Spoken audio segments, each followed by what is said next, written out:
Hello, good morning all. I am Anisha from Health Informatics Department.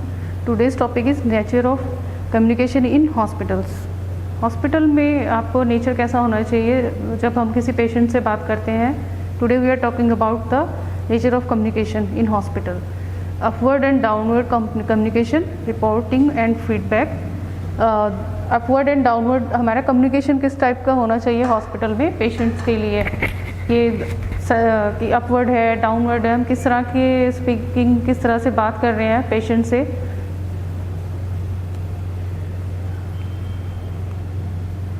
The care provider customers relationship.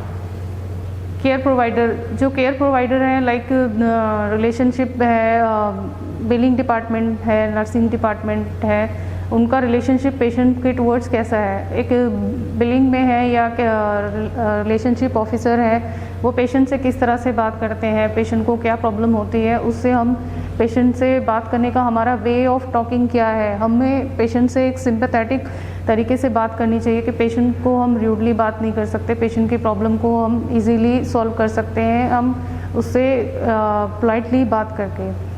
And patient as VIP and his rights. Patient लोग को standing, patient pains and tensions. Patient as VIP.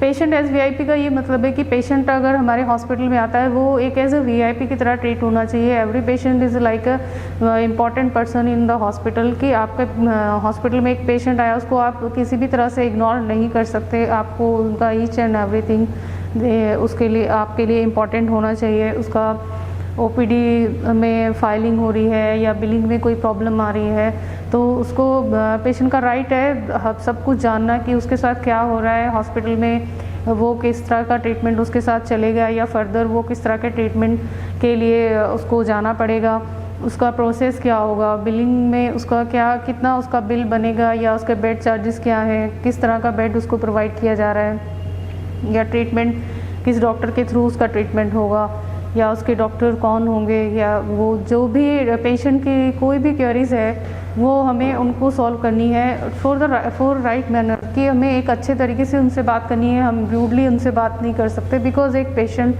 पहले से ही एक pen में आता है, अपनी problem लेकर आता है, उसको बहुत सारी प्रॉब्लम्स होती है जिसके साथ वो आता है. एक तो उसकी बीमारी की वजह से वो परेशान होता है, और दूसरा कुछ पेशेंट्स फाइनेंशियल इश्यूज़ के साथ भी आते हैं.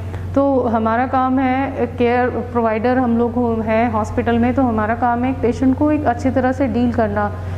उसकी किसी तरह की प्रॉब्लम्स है, लाइक फाइनेंशियल इशू है तो उसको कैशलेस सुविधाएं हैं या जो और सुविधाएं हैं जो गवर्नमेंट ने हमें प्रोवाइड की है, क्या वो प्राप्त कर सकता है या नहीं, इसके बारे में हमें उन्हें अच्छी तरह से डिस्कस करना चाहिए कि उनके पास क्या सुविधा है जो हम उनको हॉस्पिटल में प्रोवाइड करवा सकते हैं, या किस तरह की कैशलेस या कोई और सुविधा है जिससे वो अपना इलाज आसानी से करवा सकते हैं. इस तरह से हम पेशेंट को अच्छे से बात करके, बिकॉज हम पेशेंट से इस रूडली बात करके उससे किसी भी तरह का समाधान नहीं कर सकते. कि आप पेशेंट से किसी भी तरह से बात कर रहे हो और वो आपको अपनी किसी भी तरह की प्रॉब्लम शेयर नहीं कर पाए, तो उसका सल्यूशन नहीं हो पाएगा हॉस्पिटल में और वो परेशान होकर ही जाएगा. इसलिए हमें एक राइट कम्युनिकेशन हॉस्पिटल में यूज़ करना चाहिए कि पेशेंट को प्रॉब्लम एक्चुअल में क्या है.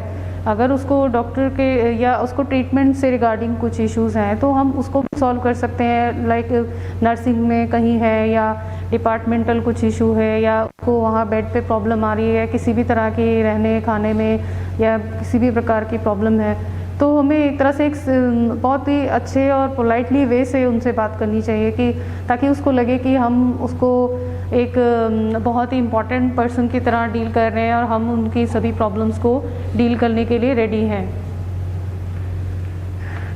Directing patient to right destination. Patient को हमें राइट डेस्टिनेशन में ही डायरेक्ट करना चाहिए. अगर हॉस्पिटल में पेशेंट आता है तो पेशेंट को नहीं पता कि कौन सी चीज़ कहाँ है, वो आपके पास आता है तो फर्स्ट ऑफ ऑल रिसेप्शन का मेन रोल ये होता है कि वो रिसेप्शन पे आता है, अपना प्रॉब्लम बताता है. तो रिसेप्शन पे काम ये है कि आपको उसको राइट जगह पे बताना है कि उसको जाना कहाँ है, कि वो आपको बताए कि मुझे इस डॉक्टर से मिलना है, तो आपको उसको डायरेक्शन बतानी पड़ेगी कि आपको किस डॉक्टर से मिलना है, कब मिलना है, क्या टाइमिंग है या कितने बजे तक आप उनसे मिल सकते हैं। राइट डायरेक्शन ये कि अब अगर उसे किसी डिपार्टमेंट में जाना है, आप उसको बता सकते हैं कि वो किस फ्लोर पे है या कहाँ आप जा सकते हो या कहाँ बैठ सकते हो। और अदर डिपार्टमेंट में अगर उसको कुछ पता करना है, फार्मेसी में जाना है तो फार्मेसी के लिए कोई डायरेक्शन है या कब जा सकते हैं फार्मेसी में, या कौन सी और फार्मेसीज़ हैं, 1 है 2 है, उसके लिए सुविधा उसको प्रोवाइड करवाना, उसको बताना, या कैंटीन से संबंधित उसको कुछ खाना है, कुछ लेना है। तो पेशेंट एक न्यू होता है हमारे लिए कि उसको हमारे किसी भी डायरेक्शन के बारे में पता नहीं होता कि हॉस्पिटल में कौन सी चीज़ कहाँ है। तो हमें इस तरह से उनको बताना चाहिए और वो राइट डायरेक्शन में ही बताना चाहिए ताकि उनका टाइम भी ख़राब ना हो और वो हम एक पोलाइट वे में ही उनसे बात करके उनको सारी चीज़ें समझा सकते हैं और उनकी हेल्प कर सकते हैं। Giving hope to the hopeless. Patient एक ऐसा होता है कि उसको ऑलरेडी वो बहुत तरह से टेंशन में हो के ही अस्पताल में आता है और उसको एक तरह से होप देना हमारा काम होता है जो हम केयर प्रोवाइडर होते हैं हॉस्पिटल में। तो अभी जैसे किसी पेशेंट को ऐसी बीमारी है कि जिससे वो ऑलरेडी बहुत डिप्रेस है, तो हम उससे कैसे बात कर सकते हैं। एक हमारा एक तरीका होना चाहिए कि पेशेंट को बहुत ही सिंपैथी से उससे कैसे बात कर सकते हैं, उसकी प्रॉब्लम को पूछ के कि उसको ये बीमारी है या ये बीमारी कब तक उसकी ठीक हो जाएगी, इस बीमारी से उसको कितना डर है और उसके परिवार में क्या प्रॉब्लम है इस बीमारी को लेके, कुछ मिसअंडरस्टैंडिंग है कि परिवार के साथ रह सकते हैं नहीं रह सकते। बहुत सारी चीज़ें पेशेंट को दिमाग में होती हैं कि मैं अगर इस बीमारी से ग्रसित हूँ तो मेरे साथ में जो मेरी फैमिली है वो उसके साथ रह पाएगी कि नहीं। बहुत सारी प्रॉब्लम्स होती हैं एक पेशेंट के लिए, तो हमें उनको होप देनी है एक कि आप इस बीमारी से ठीक होंगे और आपके परिवार आपके साथ है, या किसी भी तरह से जैसे भी सिंपैथी वर्ड यूज़ करके पेशेंट को हम समझा सकते हैं जिससे कि उसको उसकी तकलीफ़ थोड़ी कम हो, एटलीस्ट वो डिप्रेशन या और उसमें ना जाए। और हम उसको काउंसिल कर सकते हैं थ्रू काउंसलर एंड डॉक्टर के थ्रू भी, जिस तरह एटलीस्ट हमें पेशेंट की कंडीशन के बारे में पता होगा कि वो उसके दिमाग में चल क्या रहा है, वो कितना स्ट्रेस है अपनी बीमारी को लेके। हो सकता है उसकी बीमारी ठीक हो जाए, जल्दी हो जाए, बट उसकी स्ट्रेस की वजह से वो बढ़ता जा रहा है। तो हमें पेशेंट को एक होप देनी है, एक राइट होप, एक पॉजिटिव होप कि आपकी कोई भी बीमारी है अस्पताल में उसका ट्रीटमेंट किया जाएगा और आपके सभी चीज़ों का यहाँ ध्यान रखा जाएगा। तो इस तरह से एक पेशेंट को होप मिलती है केयर प्रोवाइडर से, हॉस्पिटल से, कि मैं एक कंफर्टेबल फील करता है और अपना बिना टेंशन के इलाज करवा सकता है। Communication with the sick and injure. हमें पेशेंट जो कोई सिक बीमार है, बेड पे है, तो हमें उसके साथ कम्युनिकेट करना चाहिए। हमें उनसे पूछना चाहिए कि बेड पे आप हो, आपको कोई प्रॉब्लम तो नहीं है। उनसे कम्युनिकेट करना, उनसे पूछना, पता करना उनकी प्रॉब्लम्स के बारे में कि वो यहाँ पे पूरा दिन एडमिट रहते हैं या वार्ड में रहते हैं, तो उनको क्या प्रॉब्लम्स हो सकती हैं वार्ड में रहते हुए।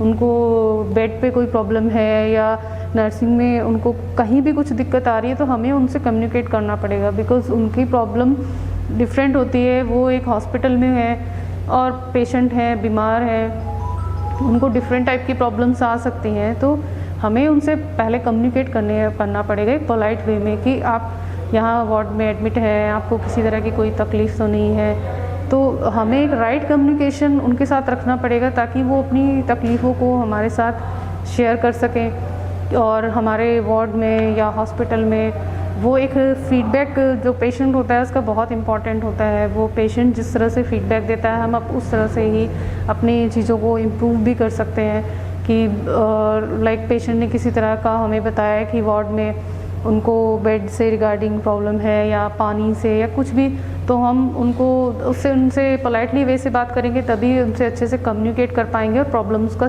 सल्यूशन निकाल पाएंगे। Thank you.